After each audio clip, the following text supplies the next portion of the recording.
Hi guys, this is Sarah from The Savvy Professor. In today's video, we'll discuss the symptoms of a bad transmission. Transmission is a crucial component in a vehicle intended to manually or automatically change your car into the proper gear and keep it operating smoothly regardless of the speed you're using. Think of a bicycle. Just as a car's transmission controls the vehicle's speed and torque, the gears on a bicycle do the same for the rider.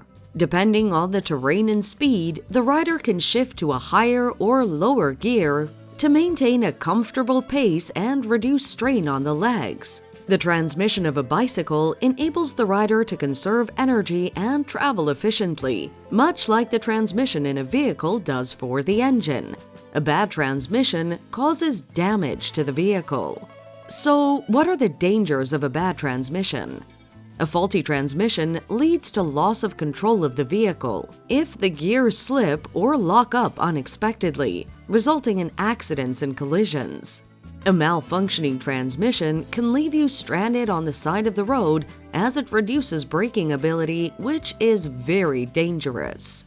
A poorly functioning transmission causes the vehicle to consume more fuel, which is costly and environmentally damaging. Now, what are the common symptoms to look out for?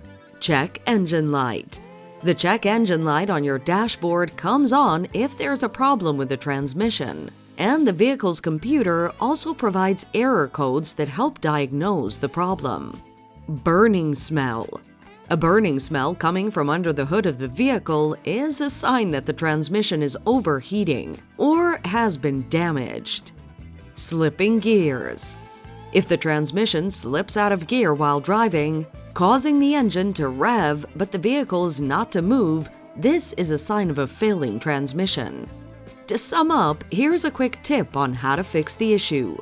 Take your car to a professional mechanic to have the transmission-affected parts replaced or repaired if you notice the above symptoms. Thanks for watching.